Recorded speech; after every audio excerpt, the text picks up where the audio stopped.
بسم اللہ الرحمن الرحیم۔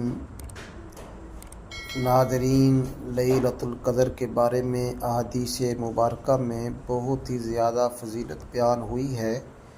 جب رمضان مبارک کا برکت مہینہ آتا ہے تو رسول اللہ علیہ السلام فرماتے ہیں، یہ مہینہ جو تم پر آیا ہے اس میں ایک ایسی رات موجود ہے جو 1000 مہینوں کی رات سے افضل ہے۔ جو شخص اس سے محروم رہا گویا وہ ہر بھلائی سے محروم رہا۔ اس رات کی سعادت سے صرف بد نصیب ہی کو محروم کیا جاتا ہے۔ ناظرین، لیلۃ القدر کی برکتیں، رحمتیں بے شمار ہیں۔ یہ آخرت کمانے اور بنانے کی رات ہے، اس کے لیے پہلے سے تیاری کرنے کی ضرورت ہے۔ شب قدر وہ رات ہے کہ جو ایمان والوں کے لیے مغفرت اور رحمت کا پیغام لے کر آتی ہے۔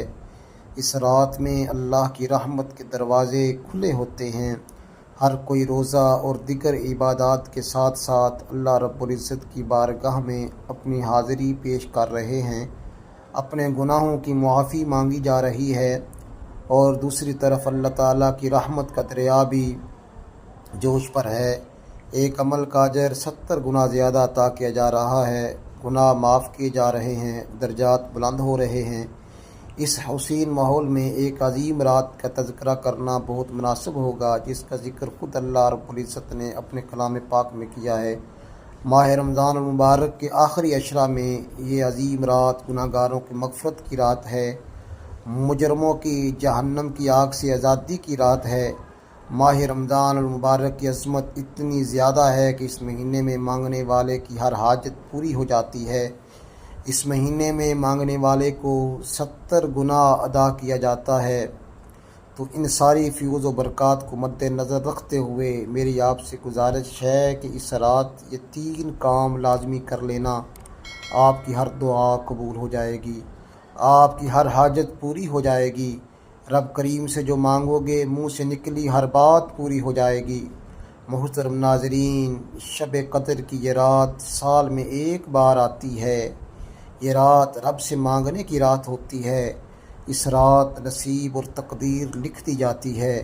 اس رات اگر آپ یہ 3 کام کر لیتے ہیں، میرے بتائے ہوئے چھوٹے چھوٹے 3 اعمال کر لیتے ہیں، تو یقین مانیں ساری عمر دعائیں دو گے۔ آج جو وظیفہ میں آپ کو بتانے لگا ہوں، یہ وظیفہ صرف چند منٹ کا ہے۔ شب قدر کی رات جیسے قبولیت کی رات کہا جاتا ہے، چند منٹ کے اس عمل سے آپ رب کریم سے جو مانگیں گے مل کر رہے گا۔ یہ رات رب کریم سے مانگنے کی رات ہے، یہ رات خزانے لوٹنے کی رات ہے۔ اس رات کی ہر گھڑی قبولیت کی ہے، ہر لمحہ رحمتوں برکتوں سے مالا مال ہے۔ آج کوئی تنگ دست ہے، بہکاری ہے، فقیر ہے، پریشان ہے، قرض دار ہے، میاں بیوی میں محبت کی کمی ہے، دنیا کی بڑی سے بڑی حاجت ہے، بڑے سے بڑے مسائل کا خاتمہ ہو جائے گا انشاءاللہ۔ ایک ایک نقطہ، ایک ایک بات، ایک ایک چیز سمجھانے کی پوری کوشش کروں گا۔ بس آپ سے میری ایک چھوٹی سی گزارش ہے کہ آپ نے ویڈیو کو مکمل دیکھنا ہے، کیونکہ میں نہیں چاہتا کہ کسی سے بھی چھوٹی سی لاپرواہی سے یہ وظیفہ ضائع ہو جائے، کیونکہ اس رات خوش قسمت بندہ ہی یہ 3 کام کرے گا، یہ 3 وظائف پڑھے گا۔ یہ چھوٹے چھوٹے اعمال ہیں جو ہر کسی کو زبانی آتے ہیں۔ آپ نے یہ وظائف، آپ نے یہ اعمال بہت بار پڑھے ہوں گے، لیکن شب قدر کی رات یہ خاص الخاص وظائف جس ترتیب جس تعداد میں بتاؤں گا، آپ نے بتائے گئے طریقے سے پڑھنے ہیں۔ آپ نوافل پڑھتے ہیں، تسبیحات پڑھتے ہیں، اعمال کرتے ہیں۔ آپ شب قدر کی رات میں کچھ بھی پڑھنا چاہتے ہیں وہ پڑھیں، اس سے کوئی روک ٹوک نہیں ہے، لیکن آپ سے گزارش یہ ہے کہ شب قدر کی رات کے یہ خاص الخاص 3 وظائف لازمی پڑھیے گا۔ آپ جو بھی پڑھتے ہیں ان کا آپ کو فائدہ تو ہو ہی جائے گا، لیکن آج یہ جو 3 کام، یہ جو 3 چھوٹے چھوٹے وظیفے میں آپ کو بتاؤں گا، میری جو بہنیں جو بھائی اس وظیفے کو بتائے گے طریقے سے پڑھ لیں گے، ساری زندگی دعائیں دیں گے انشاءاللہ۔ کہ واقعی کسی نے کوئی وظیفہ بتایا تھا، اس رات کو قبولیت کی رات کہا جاتا ہے، اس رات کو عظمت والی رات کہا جاتا ہے۔ آپ دنیا کے کسی بھی کونے سے ہیں، آپ چاہے پاکستان سے ہیں، آپ سعودی عرب سے ہیں، آپ انڈیا سے ہیں، جاپان سے ہیں، دنیا کے کسی بھی کونے سے ہیں، آپ کا تعلق ہے، جب آپ کے ملک میں شب قدر کی رات آ جائے تو آپ نے یہ 3 کام کر لینے ہیں۔ آپ کے پاس پوری رات موجود ہے، آپ میں سے جس کو جہاں جیسے وقت مل جائے آپ نے یہ 3 چھوٹے چھوٹے اعمال، 3 چھوٹے چھوٹے وظیفے پڑھ لینے ہیں۔ میں بار بار کہہ رہا ہوں کہ یہ 3 وظیفے چند منٹ میں پڑھ لیے جائیں گے۔ اگر آپ چند منٹ نکال کر شب قدر کی رات میں رب کے سامنے ہاتھ پھیلا کر بیٹھ نہیں سکتے تو پھر آپ کبھی بھی کامیاب نہیں ہو سکتے۔ میرا رب فرماتا ہے تو مانگ اس رات میں، تو مانگ کر تھک جائے گا، رب کے خزانوں میں کمی نہیں آئے گی۔ اس رات رب کریم سے تھوڑا نہ مانگنا، اس رات رب کریم سے وہ مانگنا جو آپ کو ناممکن لگتا ہے۔ وقت کی نزاکت کو مد نظر رکھتے ہوئے آئیے آج کے اس عمل کی طرف چلتے ہیں۔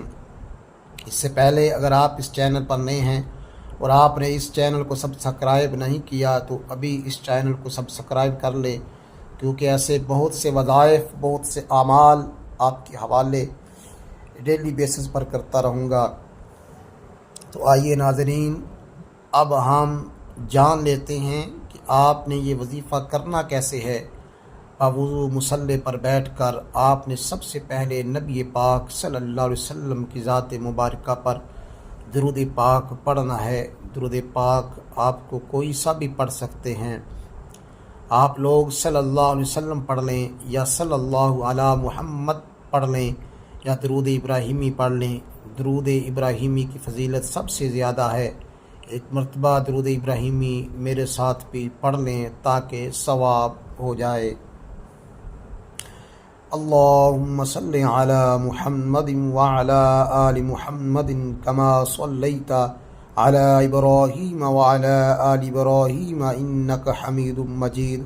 اللہم بارک علی محمد وعلی آل محمد کما بارکت علی ابراہیم وعلی آل ابراہیم انک حمید مجید۔ ایک بار درود پاک پڑھ کر آپ نے شب قدر کی رات جو پہلا کام آپ نے کرنا ہے وہ یہ ہے کہ 100 مرتبہ یعنی ایک تسبیح استغفر اللہ کی آپ نے پڑھنی ہے۔ استغفر اللہ کی تسبیح آپ نے کیسے پڑھنی ہے میں آپ کو پڑھ کر بھی بتا دیتا ہوں۔ آپ نے پڑھنا ہے استغفر اللہ، یہ ایک بار ہو گیا، پھر پڑھیں گے استغفر اللہ، یہ 2 بار ہو گیا، استغفر اللہ یہ 3 بار ہو گیا۔ اس طرح سے آپ نے استغفر اللہ کی ایک تسبیح یعنی 100 مرتبہ پڑھنا ہے، اور اس کے بعد دوسرا کام جو آپ نے کرنا ہے یعنی دوسری تسبیح جو آپ نے پڑھنی ہے وہ ایک قرآنی آیت کی تسبیح ہے جسے حضرت یونس علیہ السلام کی دعا بھی کہا جاتا ہے، اور وہ قرآنی آیت ہے لا الہ الا انت سبحانک انی کنت من الظالمین۔ یہ کلمات، یہ قرآنی آیت بھی آپ نے 100 مرتبہ پڑھنی ہے، یعنی اس کی بھی ایک تسبیح آپ نے کرنی ہے۔ کیسے کرنی ہے؟ آپ نے پڑھنا ہے لا الہ الا انت سبحانک انی کنت من الظالمین، یہ ایک بار ہو گیا۔ لا الہ الا انت سبحانک انی کنت من الظالمین، یہ 2 بار ہو گیا۔ لا الہ الا انت سبحانک انی کنت من الظالمین، یہ 3 بار ہو گیا۔ اس طرح سے آپ نے اس قرآنی آیت کی بھی ایک تسبیح یعنی آپ نے 100 مرتبہ پڑھنا ہے۔ اور پھر تیسرا کام یعنی تیسرا عمل جو آپ نے کرنا ہے وہ یہ ہے کہ لا حول ولا قوت الا باللہ، ان کلمات کو بھی آپ نے 100 مرتبہ پڑھنا ہے، یعنی ان کے بھی آپ نے ایک تسبیح پڑھنی ہے۔ کیسے پڑھنی ہے یہ بھی میں آپ کو بتا دیتا ہوں۔ لا حول ولا قوت الا باللہ ایک بار ہو گیا، لا حول ولا قوت الا باللہ 2 بار ہو گیا، لا حول ولا قوت الا باللہ 3 بار ہو گیا۔ اس طرح سے آپ نے لا حول ولا قوت الا باللہ کی بھی ایک تسبیح یعنی 100 مرتبہ آپ نے پڑھنا ہے۔ اور پھر جب آپ تینوں یہ عمل پڑھ لیں، یہ وظائف پڑھ لیں، تو اس کے بعد آپ نے پھر 11 مرتبہ وہی درود پاک پڑھنا ہے جو آپ نے شروع میں پڑھا تھا۔ اور اس کے بعد آپ نے اپنی حاجت کے لیے جو بھی آپ کی پریشانیاں ہیں، جو بھی حاجات ہیں، ان کے لیے آپ نے اللہ تعالی سے دعا کرنی ہے۔ آئیے اس بابرکت اور قبولیت والی رات میں مل کر ایک مرتبہ اللہ پاک کے حضور دعا کر لیتے ہیں۔ یہ بڑی ہی برکتوں والی سعادتوں والی گھڑیاں ہے، کیا پتہ کسی کی آمین سے ہماری تمام دعائیں قبول ہو جائیں۔ اے ہمارے مالک و مولا، اے دلوں کو قرار دینے والی ذات، اے بھوکوں کو کھانا دینے والی ذات، اے پریشان حالوں کی پریشانیاں دور فرمانے والی ذات، ہم سب مل کر تیری بارگاہ میں فریاد کرتے ہیں۔ جتنے بھی دوست احباب ہمیں سن رہے ہیں، اے اللہ پاک ان کی تمام جائز حاجتیں پوری فرما دے، ان کے دکھ غم قرضداریاں پریشانیاں مصیبتیں دور فرما دے۔ اے ہمارے مالک و مولا، دنیا بھر میں جتنے بھی مومنین مومنات پریشان ہیں، مولا ان سب کی پریشانیاں دور فرما۔ جتنے بھی مومنین مومنات بیمار ہیں، گھروں میں ہیں، ہسپتالوں میں ہیں، مولا ان کو صحت عطا فرما، ایسی صحت عطا فرما کہ بیماری باقی نہ رہے۔ اے مالک و مولا، جتنے بھی دوست احباب سن رہے ہیں، ہمیں نہیں پتہ ان کی کیا کیا پریشانی ہے، ان کی کیا کیا حاجتیں ہیں، مولا سب پہ کرم فرما دے، سب کی جائز حاجتیں پوری فرما دے، سب کی دعائیں قبول فرما لے۔ اس ماہ مبارک کا واسطہ ہم سب کی بے حساب مغفرت فرمانا، آمین۔ دعا ہے کہ رب کریم میرا سنانا اور آپ کا سننا اپنی پاک بارگاہ الہی میں قبول و منظور